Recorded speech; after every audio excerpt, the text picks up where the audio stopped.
اور اب کچھ خبریں عالمی منظرنامے سے۔ حزب اللہ کی جانب سے اسرائیل پر کیے ڈرون حملوں اور جھڑپ میں ایک صہیونی فوجی ہلاک جبکہ 7 شدید زخمی ہو گئے۔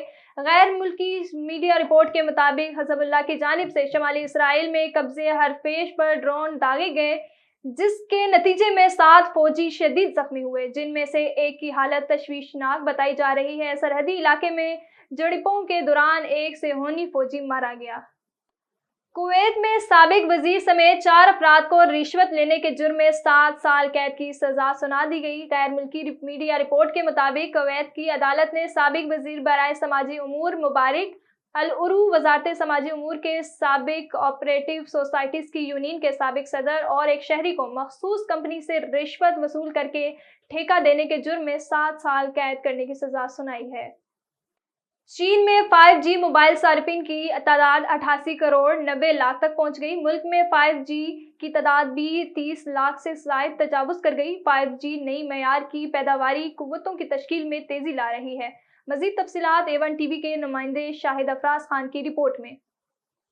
چین میں 5G موبائل فون صارفین کی تعداد 88 کروڑ 90 لاکھ تک پہنچ گئی۔ یہ تعداد چین کے 3 بڑے ٹیلی کمیونیکیشن اداروں چائنا ٹیلی کام، چائنا موبائل اور چائنا یونیکام میں سے کسی ایک یا چائنا براڈ بینڈ نیٹ استعمال کرنے والے موبائل صارفین کی کل تعداد کا 50.6% ہے۔ اعداد و شمار سے ظاہر ہوتا ہے کہ جنوری سے اپریل تک چین کی ٹیلی کمیونیکیشن انڈسٹری کے کاروباری حجم میں سال بہ سال 12.5% اضافہ ہوا۔ بگ ڈیٹا، کلاؤڈ کمپیوٹنگ اور انٹرنیٹ آف تھنگز جیسے ابھرتے ہوئے کاروباروں سے آمدنی نے ڈبل ڈیجٹ نمو برقرار رکھی، جس سے ٹیلی کمیونیکیشن کاروبار کی آمدنی میں 2.7% پوائنٹس کا اضافہ ہوا۔ اپریل کے آخر تک چین میں 5G بیس اسٹیشنز کی تعداد 30,74,000 سے زائد ہو چکی ہے، جو تمام سیلولر بیس اسٹیشنز کا 31.7% ہیں۔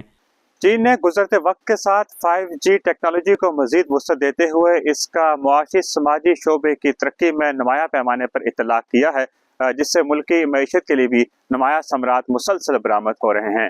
Shahid Afraz Khan, A1 TV، Beijing.